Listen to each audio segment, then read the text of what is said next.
ABC Listen. Podcasts, radio, news, music and more.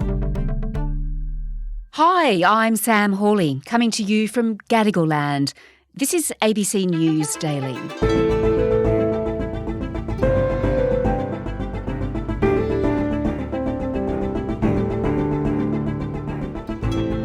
China says it's sending a peace envoy to Ukraine, but the prospect of Beijing brokering a deal to end the war has been met with scepticism.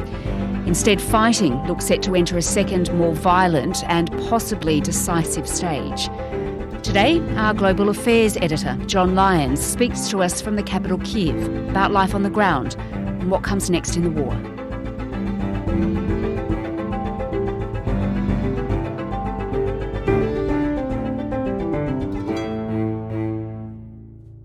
John, you're in Ukraine at the moment covering the war. I just want you to give me a sense of what it's like there, what's been happening while you've been on the ground.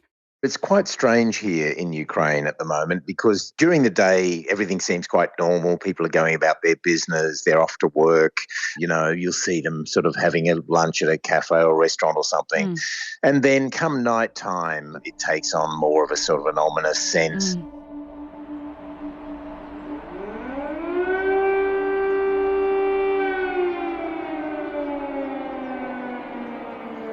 Most nights now there are Russian attacks, missiles and drones being fired into Ukraine.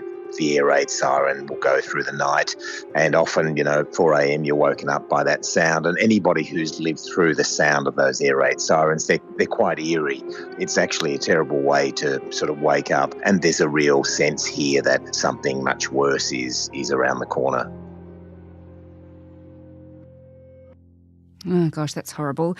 You mentioned a sort of increase in attacks in recent days, and as I read it, that's got to do with the Russian holiday commemorating Soviet victory over Nazi Germany. So just tell me about that. Well, it seemed as if for Vladimir Putin and the Russian military that was in some ways a time that they wanted to increase their attack.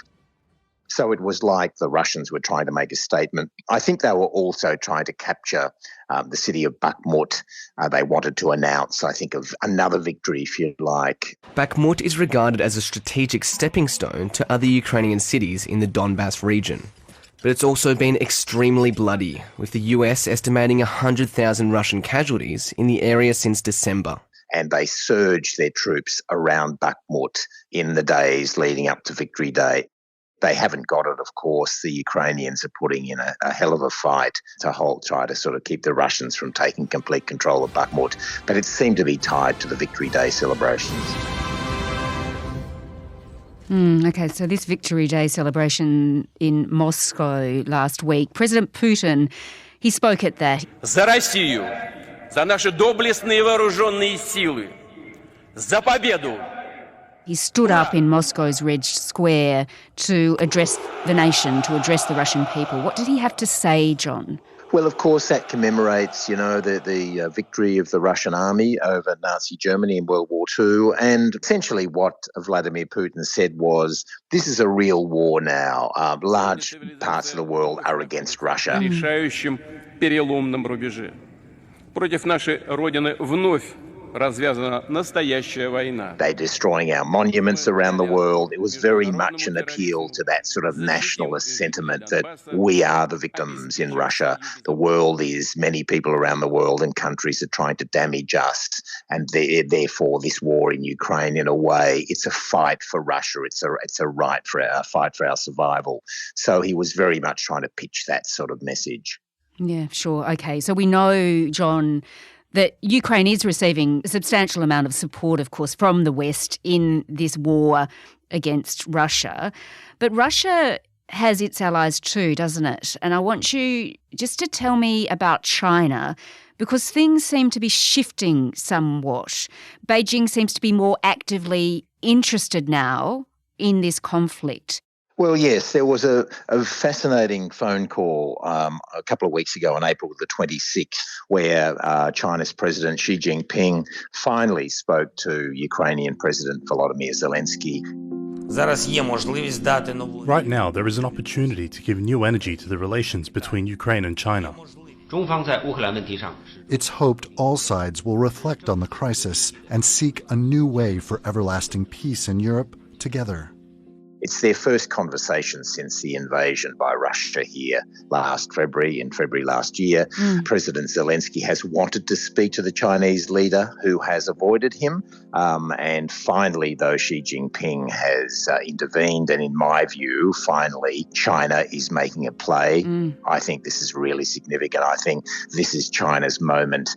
I think Xi Jinping has sat back and watched this, and he's had all these photo opportunities with Vladimir Putin, very morally supportive of Russia. And finally, I think he saw an opening here. So he spoke to President Zelensky, and according to the readouts that both sides put out later, what happened was President Xi basically said, I want to send an envoy, a diplomatic envoy, to Kyiv to start to look at a peace process. China will send a special delegation of the Chinese government to Ukraine to conduct in-depth communication on the political settlement of the Ukrainian crisis. Essentially, this envoy will go between Ukraine and Russia, and let's start to look at some sort of resolution to this, which is really fascinating when you think about, the United States, of course, for decades has played that sort of envoy role. Warren Zevon's famous song about, the American envoy. Suddenly now China is pivoting and saying, we can do this deal. Because, of course, the United States can't. They can't deliver Vladimir Putin to a negotiating table, but China can. So suddenly China is now sending this envoy, Li Hui, who's a former ambassador of China to Russia. So he's well connected with the Russians. And in a way, this is probably the most likely resolution to this war will be brokered by China, which is quite fascinating when you think about what that means to the world we live in. Yeah, really, really interesting. But John, do you think this is a genuine effort to broker peace, that Ukraine might actually agree to some sort of deal that China comes up with? Hard to know, Samantha, because, of course, my own assessment is that because the Russians militarily now are in trouble, they are clearly on the back foot, and Ukraine is ready for this new counteroffensive. They're armed to the teeth with all of the weapons, the tanks and everything that NATO has provided. They've all arrived. They've got Patriot systems now that can shoot down missiles. So in a way now, I think what Ukraine will do in the next few days or weeks, they'll have that counteroffensive and see how they go. If Ukraine can surge and can have that counteroffensive and can start pushing into Crimea, then I think they'll think we're at a much stronger position to come to the negotiating table if Russia's on the back foot. So I think actually Xi Jinping was looking after Russia's interests when he rang Volodymyr Zelensky. I think that Russia is clearly now in trouble and is trying to get their great friend Xi Jinping to sue for peace in a way. So I think that that's China's agenda. I don't think it's necessarily an honest agenda. Okay. And the Ukrainians, of course, John, have made it clear from the start that they're not willing to give up any of their land. Well, that's right. Russia now occupies 1/5 of this country, apart from Crimea, which they took in 2014, of course. If you look at that eastern part, the border with Russia, between Russia and Ukraine, Russia has now, since February last year, moved its soldiers in and taken over 1/5 of the country. So the view here in Ukraine is very strong. We will not negotiate while you have 1/5 of our country. Move out of the country and then we'll start to talk about some longer-term peace deal.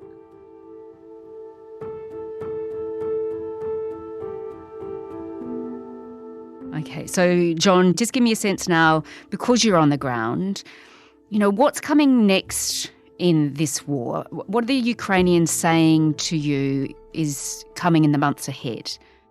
In the months ahead, Ukraine will make its big military play. I think they're locked into that course. I don't think there's any way out of that now. They don't want to get out of it. There's a gridlock, and there's a sense here, although there's trepidation amongst Ukrainians, this anger has meant we want to give it a best shot. They've now got 230 of the best tanks in the world that you can get have all arrived. You actually see them coming in on the highway from Poland. It's quite extraordinary to see this massive arsenal of weapons coming in from Poland. Alongside American armoured vehicles, more support is coming from Germany. After weeks of pressure, Berlin has agreed to send 14 of its Leopard 2 tanks, considered one of the best for warfare in Ukraine. So they've got their 230 tanks, they've got 1,550 armed infantry vehicles, they've got their 2 major Patriot air defence systems that they've come in, one from Germany, one from the United States. And so they're armed to the teeth, in my view. And so their view is right. We've now had 15 months of this terrible situation of living in fear. Now we're going to give it back to Russia. We're going to take on your troops seriously. I think they're going to try to make a push into Crimea.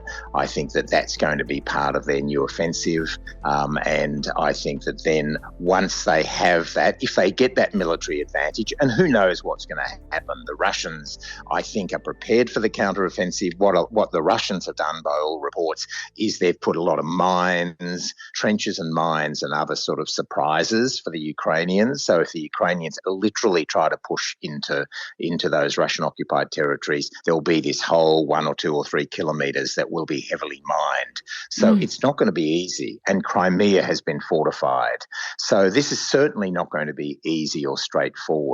But the Ukrainians are definitely going to launch this counteroffensive anytime.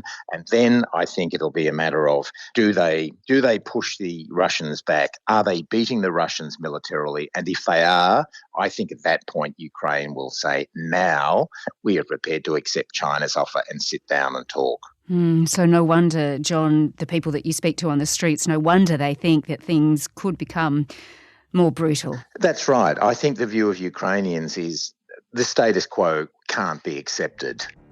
We can't have the Russians take a fifth of our country, have murdered, have gone through villages, committing all sorts of atrocities, have ruined so many of the cities. If you look at Google Earth this week, there were contrasts between a lot of the cities before the Russian invasion and the cities now, and they're not recognisable. So the Ukrainians' view is any negotiation would have to require massive reinvestment by Russia. Russia would have to pay reparations and compensation to help rebuild our country. So unfortunately, I think any negotiated peace is a long way down the track.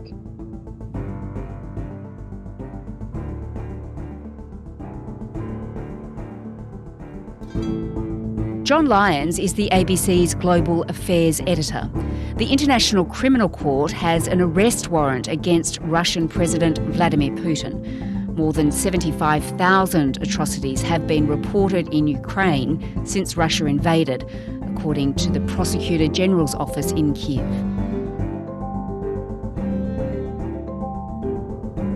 This episode was produced by Veronica Aphap, Flint Duxfield and Sam Dunn, who also did the mix. Our supervising producer is Stephen Smiley. I'm Sam Hawley. ABC News Daily will be back again tomorrow. Thanks for listening.